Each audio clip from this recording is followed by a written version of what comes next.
immigrants stepped into their new life here in Australia, they first walked on this very jetty. Or well, that very jetty, but as you can see, it's now one for the crabs. Perched at the edge of these windswept cliffs, this health outpost was isolated and helped keep Australia's mainland safe for more than 120 years, from diseases like typhus as well as the dreaded Spanish flu. Today it's calm, sunlit, a bit windy, but a beautiful place to have a nice family day out or take some wedding photos. But for more than a century, this was the very last thing many immigrants saw. The Ticonderoga was the catastrophe that started it all. It was the ship that traumatized the colony into efficiency. In 1852, she sailed into Port Phillip Bay carrying nearly 800 passengers. When the officials boarded, they were probably expecting a bit of paperwork, maybe some slightly seasick passengers, but what they found was absolutely devastating. Hundreds of passengers sick with typhus. Crew members could barely stand, just trying and struggling to get the ship into the bay. Makeshift infirmaries crammed into the ship's hull, and bodies wrapped and stored wherever there was space. By the time she arrived in Port Phillip Bay, over 100 passengers had already passed away. Newspapers fairly called her a floating pest house. Melbourne panicked. Politicians panicked. Doctors panicked. Everyone was panicking, except for typhus, who was thriving. With no proper quarantine facility ready for a disaster of this scale, officials chose this isolated outpost to be the new quarantine station. For its isolation and fresh air, apparently the two things you need when half a ship is running a fever. Surgeons, nurses and soldiers were all rushed in to help. Tents were thrown up, families were separated, and the dead were sadly buried by the cliffs. This tragedy shocked Melbourne into action. Within months, the colony had rolled up their sleeves and basically said, we need a proper quarantine station, ideally before the next floating plague washes up into our shores. And so, the station was born.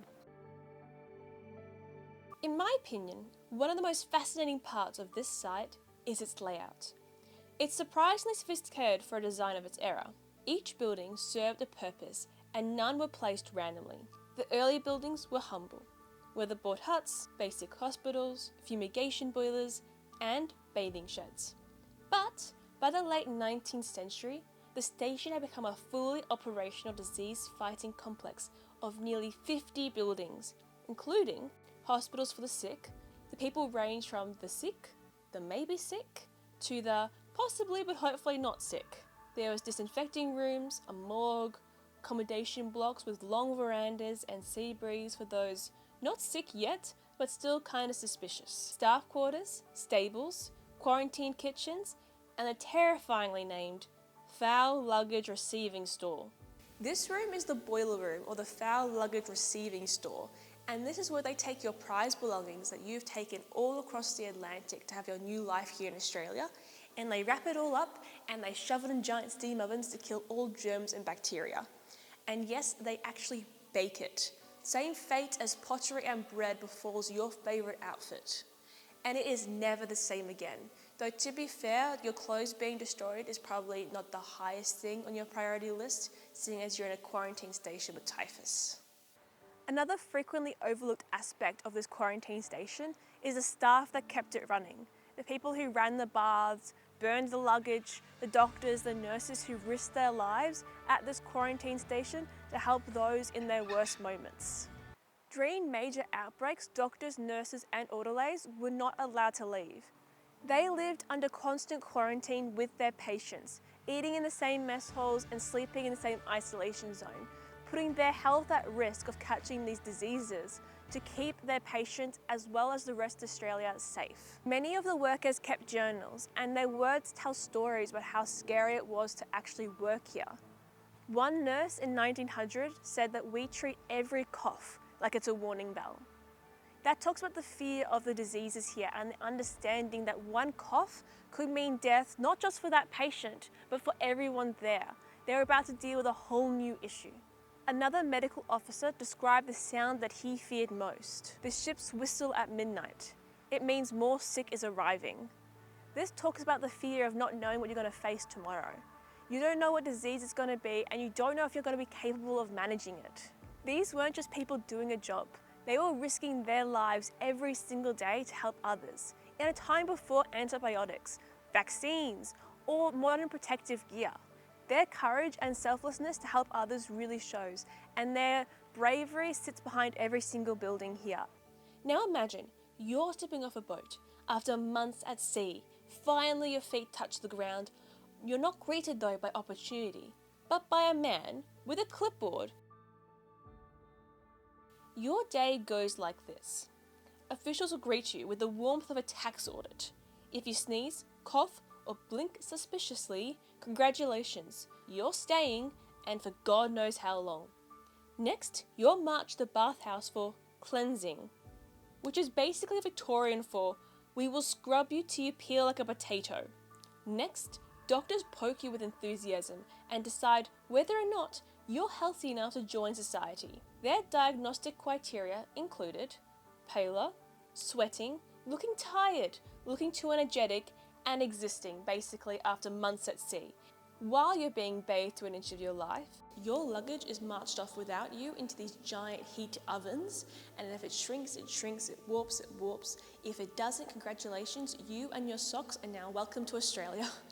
So once all your earthly possessions that you spent months carrying across the great oceans to bring to this beautiful new land of Australia has been thoroughly destroyed / disinfected, you are finally shown to your new room that you're going to be staying for God knows how long in this beautiful quarantine station right by the ocean next to the guy dying of typhus. You're shown to your room, which isn't really a 5-star hotel, it's actually a very long wooden shack room place with these wooden bunk beds that everyone's sleeping in. It smells of disinfectant, sea salt, humidity and despair. And you're just expected to sit there and wait. And this could be for days, could be for weeks, in some cases months. Not knowing when you're finally going to be allowed to actually live this whole new life and opportunity that you thought you were going to get in Australia. Most people's time at the quarantine station was spent waiting, wondering and worrying. People wrote letters, they argued, they prayed, they discussed, they wrote books, they wrote journals, stuff to keep their mind busy as they wait for one, their stuff to be destroyed, and two, to no longer seem sick. And most of the time also they were just trying not to cough too loudly or seem too sick, otherwise their forced vacation might go a little bit longer.